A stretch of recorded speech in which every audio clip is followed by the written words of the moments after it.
ये दास अनिरुद्ध आपके सामने बैठा है, आप सबका भाई। हमने अपने जीवन में इतनी सी उम्र में 34 वर्ष का हूं, इस उम्र में कितना कुछ हमने ना देखा हो। क्या नहीं देखा ये बताओ। गरीबी क्या होती है आपने पुस्तकों में पढ़ी होगी। हमने गरीबी को देखा है, जिया है उस गरीबी में। बारिश होती थी, पूरे घर में पानी टप टप टप टप टपकता ही रहता था। सोने की जगह नहीं थी घर में, खुद का घर नहीं था। गांव में एक मंदिर था, हम लोग उस मंदिर के पुजारी थे। गांव वालों ने भी उस मंदिर से हम लोगों को निकाल दिया था जब मैं छोटा था। सावन का महीना था, पानी सावन में बरसता है। सावन के महीने में तो लोग कहते हैं कि चिड़िया भी घोंसला नहीं छोड़ती। बारिश में कभी किसी को घर से निकाला नहीं जाता। लेकिन परिस्थिति ऐसी आई कि हमारे पिताजी ने कहा गांव के मुखिया से, जिनका मंदिर था, कि भाई बारिश निकल जाने दो, हम लोग अपना घर बनाएंगे तो फिर चले जाएंगे। उन्होंने कहा नहीं, आज ही खाली करना पड़ेगा। नहीं निकाले सामान हम लोग तो उन्होंने आकर घुसकर सामान सड़क में फेंक दिया। सावन के महीने में हम लोग, उस समय घर नहीं था हम लोगों पिताजी के पास। गरीबी इस तरह की थी कि हम भीख मांगते थे।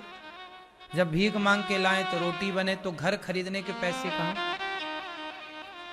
फिर छोटा सा इंदिरा आवास योजना का पैसा निकलता था उस जमाने में, 20,000 रुपए। घर बनाने के लिए सरकार सपोर्ट करती थी कि जिसको घर नहीं है तो 20,000 रुपए में 5,000 तो घूस देनी पड़ती थी। तो 15,000 आए थे। उस 15,000 का एक घर बना था। आज भी वो घर है। उसी घर में हम लोग कोरोना में उसी में थे। बड़े भैया हमारे उसी पे आज भी रहते हैं।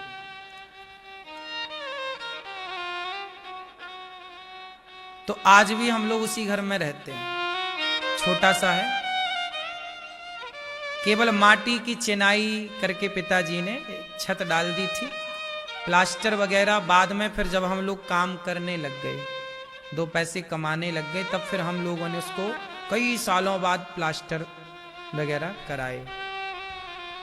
तो कुल मिला के ये गांव का घर है। ये देखिए, ये घर है। पहले सिंगल था, बाद में दूसरी छत, छोटा सा। फ्रंट इसका केवल 17 फीट का है, 17-18, और गहराई 30 फीट की। मंदिरों में पूजा करते थे। वहां के जिनका मंदिर था उन्होंने निकाल दिया। उस परिस्थिति में भी हमारी माँ भोजन बनाती, भोग लगाते, हम लोग ईमानदारी से जिए, काम किए। तब शिकायत तब भी नहीं थी। गरीबी क्या होती है।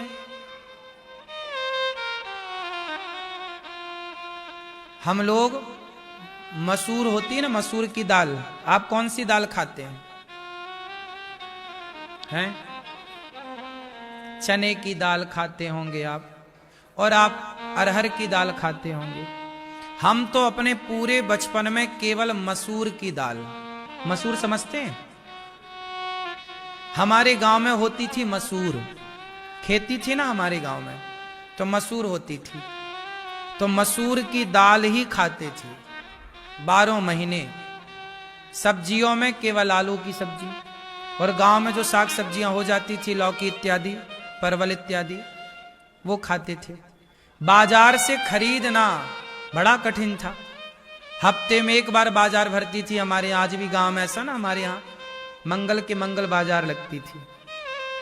तो एक बार जाते बाजार में और हफ्ते भर की साग सब्जी आ जाती। इस परिस्थिति से गुजारा हुआ।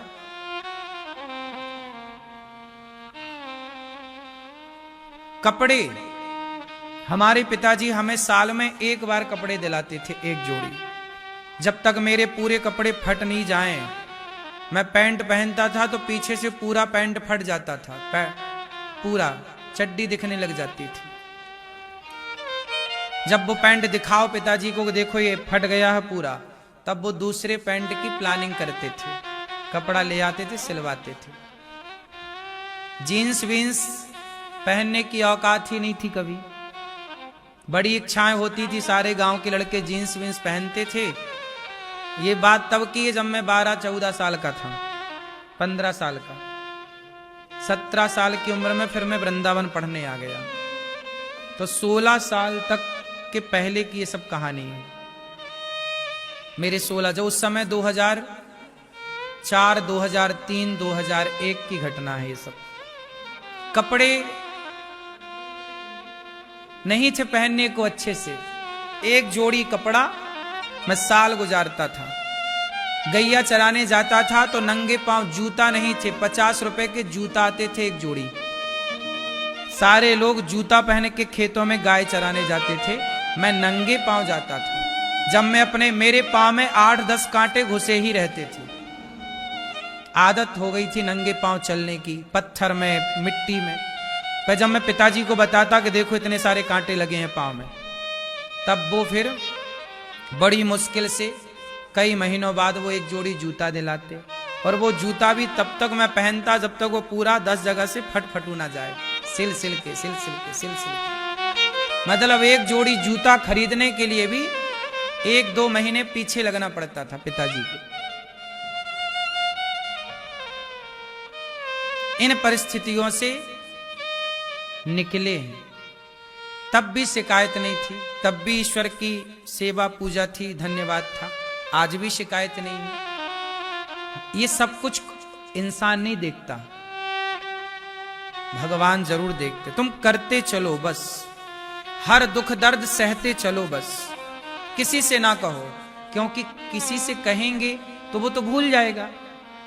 लेकिन भगवान सब कुछ देखते हैं, सबके साक्षी हैं भगवान। इसलिए भगवान का एक नाम है साक्षी गोपाल। भगवान का नाम क्या है? साक्षी गोपाल। मतलब भगवान हर चीज के क्या है? साक्षी। परिस्थितियां बनती और बिगड़ती रहेंगी, समय अच्छा बुरा आता रहेगा, पर उस समय में आप धैर्य रखे क्या? उस समय आपका व्यवहार बदला तो नहीं? समाज के प्रति आपके भीतर दया करुणा खत्म तो नहीं हुई? उस परिस्थिति में भी हम साधु संतों को पकड़ कर ले आते थे और माँ से कहते थे, संत आए हैं। आटा नहीं होता था तो पड़ोस से मांग कर ले आते थे, पर संतों को भूखा नहीं जाने देते थे। मांग कर आटा ले आते और संतों को बनाकर खवाते। वही सेवा का फल है कि कोई ना देखे पर विधाता ने सब कुछ देखा है। और आज ये दास अनिरुद्ध को आपके बीच में बिठाया सेवा करने के लिए। इसलिए भगवान ने मुझे ये सारी जिम्मेदारियां दी, वृद्ध माओ की सेवा, अन्य क्षेत्र की सेवा। आज यहां हजारों साधु संत भोजन करते हैं, अच्छा लगता है कि भगवान ने इस भिखारी को इस काम के लिए चुना है।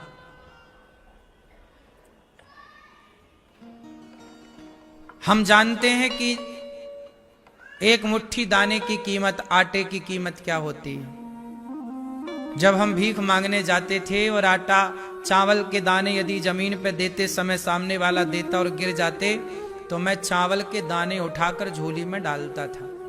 मैं जानता हूं, आपको एक चीज और बताऊं, ये गेहूं कटता है ना खेतों में, आप लोग इस बात को शायद सुने भी ना होंगे, कुछ लोग जानते होंगे। जब किसानों के यहाँ जैसे अब कुछ तो खेतों में हम बीनने जाते थे, चने काटते समय ना किसानों के झड़ जाते हैं, फसल पक जाए ना तो झड़ने लगती है, तो काटने में कुछ दाने झड़ते थे, तो हम लोग चने बीनने जाते थे खेतों में, गेहूं बीनने जाते थे। ये मौसम जो आएगा कटाई का, तो ये पूरे मौसम में इस खेत में आज कटाई हुई तो इस खेत में गए, कल उस खेत में कटाई हुई। कटाई मतलब जब खेत से किसान का पूरा माल, चने का, गेहूं चला जाता था, तो फिर खेत खाली, उसमें हम लोग खाली खेत में दाने ढूंढा करते थे कि कहाँ बालियां हैं, कहाँ चने हैं। चने के खेत में चने, गेहूं के खेत में, तो जाया करते थे खेतों में बीनने के लिए। और हम अकेले नहीं, बहुत सारे लोग, गांव के जो गरीब तबके के लोग थे वो जाया करते थे। आज के बच्चे ये सब जानते ही नहीं है ना। इस भगवान करे परिस्थितियां किसी की आए ही ना, पर ये भी एक परिस्थिति थी और इस परिस्थिति का हमने सामना किया। हमारी बहन, हम सब लोग जाया करते थे। बीनते थे। मुझे गाना सुनने का बचपन में एफएम का जमाना था, वो रेडियो का। रेडियो के बाद एफएम का जमाना आया, छोटी सी आती 100 रुपए की आती थी मेरे पास। फिर मैं चने बीन कर 10 किलो चने बीना था 2 महीने 1.5 महीने में। फिर उससे मैंने 100 रुपए की एफएम खरीदी थी गाने सुनने के लिए। बच्चा तो सब इच्छाएं तो बच्चे की होती ना। टीवी नहीं थी हमारे घर, हम दूसरों के घर टीवी देखने जाते थे। आपको आश्चर्य होगा, जब हम कमाने लग गए, 2025 चल रहा है, 2009 में हमने पहली बार टीवी खरीदी थी। हमारे यहां टीवी नहीं थी। 2009 में पहली बार हम टीवी खरीदी। जब कमाने लग गए, कमा के 9,000 की टीवी पहली बार 9,000 आए तो टीवी खरीदी। आज भी वो टीवी है। कुल मिला के हर चीजों के लिए तरसे भी हैं और हर चीजों की इज्जत करते भी हैं। पैसे क्या होते हैं, 1 रुपए क्या होता है, 10 रुपए क्या, एक दाना क्या होता है गेहूं का, एक बाली क्या होती है, चने का एक दाना, सबकी कीमत हमें पता, हमसे ज्यादा किसे पता होगा। जो खेतों में जाके एक एक दाना बीना हो, उसे ही दाने की कीमत पता चलती है। वरना आजकल शादियों में तो इतना अन्न फेंका जाता है कि एक बारात और खा के चली जाए। शायद मैंने दाने की कीमत की, अन्न की कीमत की, इसलिए मां अन्नपूर्णा की कृपा से आज गौरी गोपाल की रसोई पूरे भारत की सबसे बड़ी रसोइयों में एक रसोई है, जहां से कोई भूखा नहीं जाता। 30,000 लोग नित्य प्रसाद पाते हैं। वही हम बता रहे हैं आपको छोटी छोटी बातें कि ये सब कुछ ईश्वर काउंट करते हैं, सब भगवान देखते हैं। तब ना ईश्वर ने आज सब लोग ये तो देखते हैं कि अनिरुद्धाचार्य का नाम है, ये सब हो रहा है, और उसके पीछे का जो कहानी है, उसके पीछे का जो स्ट्रगल है, उसके पीछे जो भगवान की कृपा है, काम के प्रति समर्पण है, वो कोई ना देखता है ना देखना चाहता। कामयाबी सब देखते हैं, कामयाबी के पीछे का जो स्ट्रगल होता है, मेहनत होती है। आजकल लोग मेहनत नहीं करना, सबको कामयाब होना है, कामयाब सबको होना है, पर कामयाब होने के लिए जो मेहनत चाहिए वो करने से लोग बचते हैं। यदि आप बिना मेहनत के कामयाब हो भी गए तो वो कामयाबी केवल साल 6 महीने की होगी। आज बहुत लोग कामयाब होते हैं, पर 6 महीने और साल भर के भीतर नाम होता है, खत्म हो जाते हैं, आउट हो जाते हैं। सदा के लिए कामयाब होना है तो वेश मजबूत होना चाहिए। कामयाब हो जाना बड़ी बात नहीं है, कामयाब रहना, सदा उस पद पर बने रहना, उस लेवल पे मेंटेन करना अपने आप को, ये बड़ी बात। और वो कब संभव है, जब आपका वेश मजबूत होगा, आप सब कुछ कर सकेंगे तब। आपके अंदर कुछ करने की ताकत नहीं है, जुनून नहीं है, आप सह नहीं पा रहे हैं, परिस्थितियों का डटकर सामना नहीं कर पा रहे हैं, आप आउट हो जाएंगे। सहना पड़ता है अपमान, सबसे बड़ी बात है अपमान को आप कितना सह पाते हैं। लोग आजकल आपको बड़ा प्रभाव पड़ता है, आप क्या कहते हैं, महाराज जी लोग क्या कहेंगे, इसी परवाह में लोग परेशान है कि लोग क्या कहेंगे। लेकिन ये दास अनिरुद्ध ने कभी इस बात की परवाह नहीं की कि लोग क्या कहेंगे। हम अपने काम को करते गए, लोगों को जो अच्छा लगा वो कहते भी गए। ऐसा नहीं है कि मुझे लोगों ने नहीं कहा, आपने देखा होगा मुझे कितना ट्रोल किया जाता है, मुझे मेरे में कितनी मीम्स बनाई जाती हैं, मुझे कितना लोग नेगेटिव प्रस्तुत करना चाहते हैं, करते हैं वो, करते करते थक गए बेचारे। लेकिन उनकी उस नेगेटिविटी ने मुझे प्रभावित नहीं किया। देखो वो थक गए, बोलते बोलते, गालियां देते देते, अपमान करते करते वो थक गए, लेकिन हमने उन्हें एक बार रिप्लाई भी नहीं किया, ना हमने उनसे कोई शिकायत की। जो हमारा अपमान करता है कभी वो हमें मिल जाए तो हम उसका सम्मान करते हैं, हम कभी उसकी तरह व्यवहार नहीं करते। कभी बहुत बार ऐसा हुआ कि जिन्होंने मुझे गाली दी, अपमानित किया, जलील किया, जब वो मुझे मिले तो मैंने उनको प्रणाम किया, उनके चरणों में अपने माथे को रखा।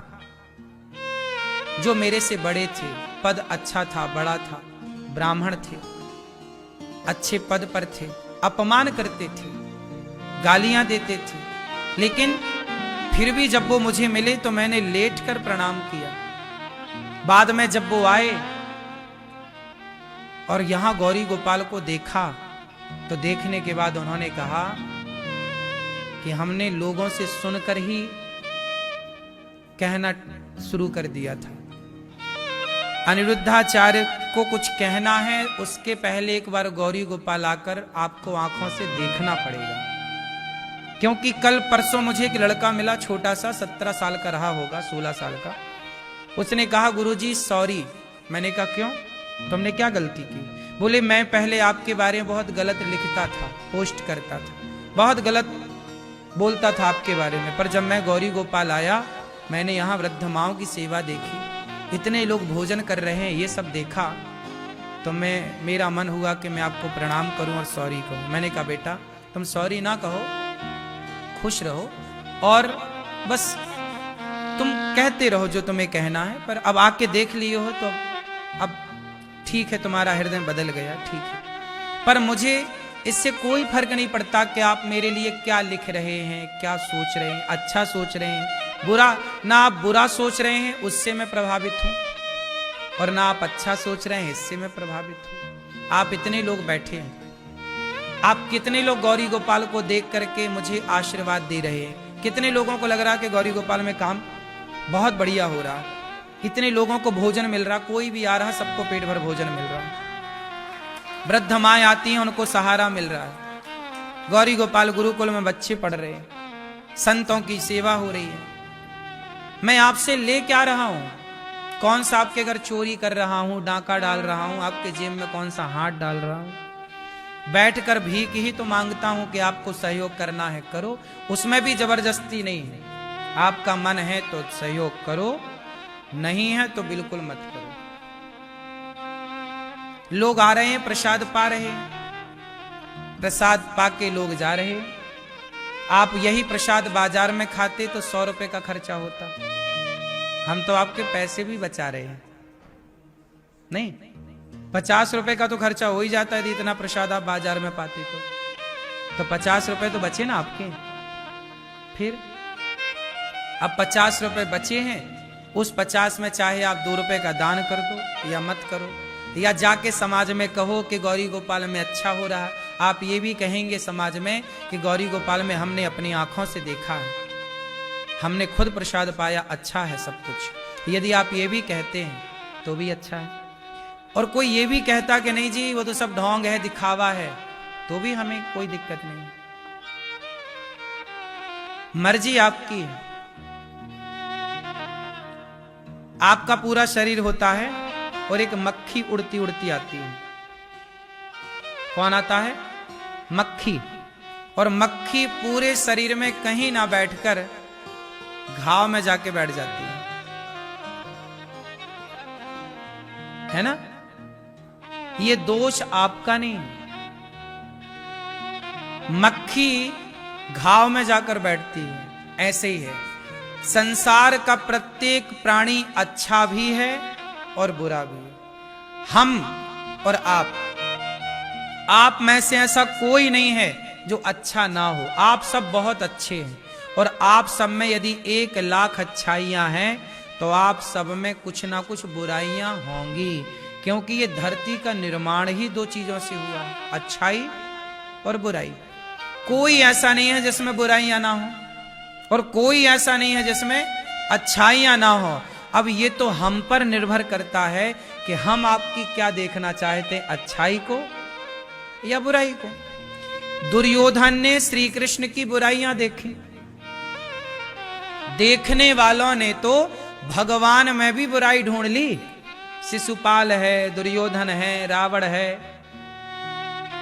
इन्होंने तो भगवान में भी बुराई ढूंढ ली, और दत्तात्रेय जी ने तो एक वैश्या में भी अच्छाई ढूंढ ली कि ये बढ़िया है, इससे सीख लेना चाहिए। सीखने वाले दत्तात्रेय जी वैश्या से सीख गए, गुरु बनाया दत्तात्रेय जी ने 24 गुरुओं में, एक गुरु वैश्या को बनाया, पिंगला नाम की वैश्या को। सीखने वाले वैश्या से भी सीख गए, और ना सीखने वाले भगवान में भी दोष देखते रहे। दोष देखने वालों ने माता भगवती सीता में दोष देख लिया। हाँ या ना? यदि आप दोष ही देखना चाहते हैं तो मुझ में लाखों दोष मिल जाएंगे, और अच्छाई देखना है तो आप अच्छाई देख लीजिए। तो संसार अच्छा या बुरा नहीं है, आपके देखने का नजरिया अच्छा या बुरा है। आप किस नजरिए से देखना चाहते हैं, आपका नजरिया क्या है। इसलिए मेरी मां अपने बच्चों को अच्छा नजरिया प्रदान कीजिए कि बेटा सब में दोष है, पर तुम्हें क्यों देखना है किसी का दोष। अनिरुद्धाचार्य दास आपका बैठा है, मैं कभी किसी का दोष नहीं देखता। मेरे सामने कोई बुराई करता है ना किसी की, मैं कभी नहीं सुनता, मैं उसे रोक देता हूं, भैया बुराई करना है बाहर जाके करो, मेरे कान में ना पड़े। मैं क्यों किसी की बुराई सुनूं, सुनकर मैं करूंगा क्या ये बताओ। आपकी बुराई मैं सुन के क्या करूंगा, क्या फायदा होगा मेरा। और आपकी बुराइयां मैं सुनूंगा तो वो मेरे भीतर आ जाएंगी। तो मैं कोई डस्टबिन थोड़ी हूं कि सबकी बुराइयां लिए घूमूं। मैं आपकी बुराइयां सुनूंगा तो मेरे भीतर बुराइयां भरेंगी, और मैं आपकी अच्छाइयां सुनूंगा तो मेरे भीतर अच्छाइयां भरेंगी। अब मुझे किससे भरना है ये मैं डिसाइड करूंगा। आप लोग बुराई सुन सुन के बुराई से भर जाते हैं। इसलिए कहता हूं अच्छाई सुना करो लोगों की, भगवान की अच्छाई सुनो, भगवान कितने अच्छे हैं। इसलिए कहते हैं कथा सुनो, संतों की अच्छाइयां देखो, संतों का त्याग देखो, संतों की तपस्या देखो। कोई भी है इस धरती पे अच्छा भी तो है यार। यदि वो आदमी बहुत बुरा है तो उसमें कुछ अच्छाई भी तो है, तुम वो क्यों नहीं देख रहे हो। बुराई ही क्यों देखना है किसी की। तुम्हारा दोस्त है वो लाख बुरा है, पर उसमें कोई अच्छाई भी तो होगी, वो देखो ना, दोस्त छोड़ दो।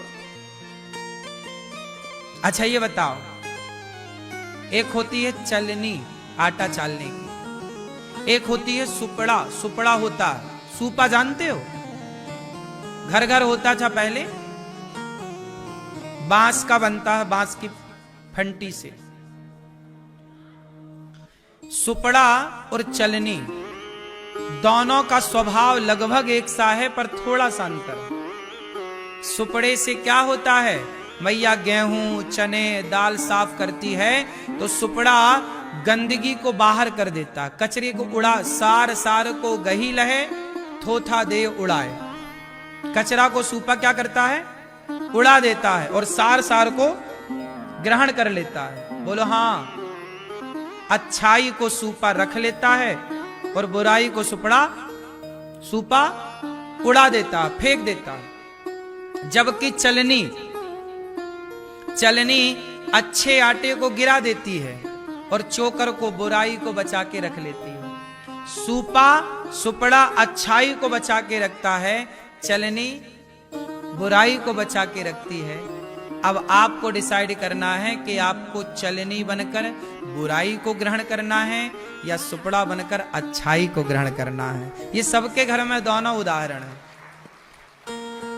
आप अच्छाई बचा के रखना चाहें तो अच्छाई रख लीजिए, बुराई रखना चाहें तो आपने देखा होगा चलनी किसी के घर में दिखती नहीं, पर पुराने जमाने में जो सुपड़ा होता था ना, वो आंगन में द्वार पे किनारे कहीं टंगा रहता था, परछी में।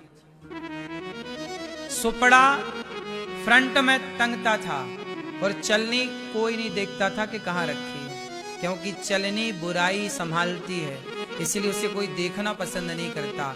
सुपड़ा अच्छाई को रखता है, इसलिए लोग फ्रंट पे सजा के रखते हैं। आज भी पुराने जमाने के जो नक्काशियां होती हैं, पुरानी डिजाइनों में जो घर बनते हैं, उसमें आज भी ये सुपड़ा उपड़ा टांगने की परंपरा टांग देते हैं, अच्छा लगता है। पुरानी चीजें सामने आती, आज भी पुराने घर नहीं बनते, लोग पुराने में अब जा रहे हैं अब वापस।